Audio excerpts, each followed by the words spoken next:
Hello everyone, I Jyoti welcome you all on Study Ada channel.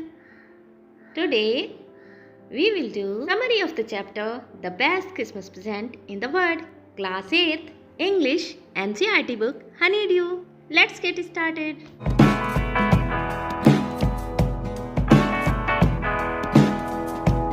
The author had always wanted to buy a roll-top desk, but they were very expensive. One day he saw a roll-top desk in a junk shop, which was although not in a good condition, but was cheap and made up of oak. The author bought the desk. When he opened the doors, he found a small black tin box in it. On the top of it, there was a paper stuck which wrote Jim's last letter, received 25/1915. The author opened the box and read the letter. It had Jim's experience with the German army. On the Christmas morning fridge, the German soldiers waved a white flag and shouted, "Happy Christmas, Tommy." Tommy means British soldier here. First, the British soldier thought it was a trick, but then suddenly one of the German soldiers came up and started walking towards their trenches, holding a white flag in his hand. Another soldier got up with a bottle of champagne and said it was a Christmas day and they would eat together. By that time, dozens of them came out carrying no rifle. Jim, being the British officer, could not stop them and also accompanied them. He met the German officer Hans Wolf. He told Jim that he was from Dusseldorf and played cello in the orchestra. Jim told him that he was from Dorset and was a school teacher. Hans Wolf said that he was fond of English books. His favorite writer was Thomas Hardy and his favorite book was Far From Madding Crowd. They talked a lot and shared champagnes, Christmas cake and cigarettes.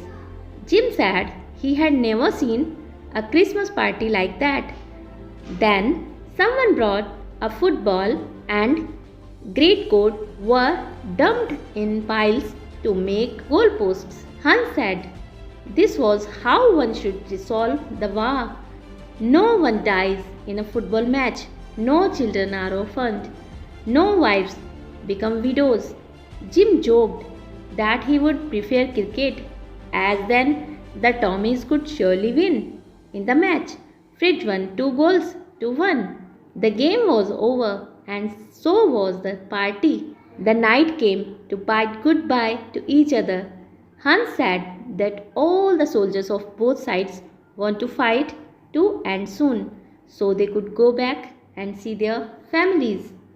Both Jim and Hans saluted and walked away unwillingly towards their trenches.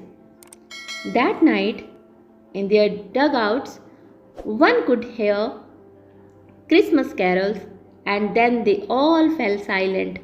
On reading the letter, the author decided to go Bridport the next morning to the address which was written on the letter. When he reached there, he asked the boy about the address and found a burned out shell. An old neighbor told him that Mrs. Macpherson was a lovely old lady, 101 years old. Her house caught fire due to candles. She was in a nursing home, Burlington House, on the other side of the town. The author reached the nursing home, and nursing home's matron told the author that Mrs. Macpherson had no family and no one visited her, so she would be happy to see him.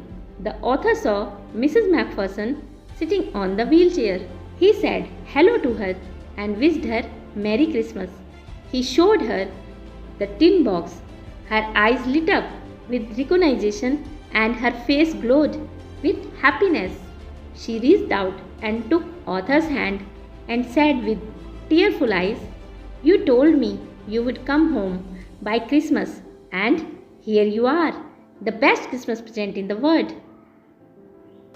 Come closer, Jim. Dear, sit down. She kissed her cheek and asked him to read the letter for her.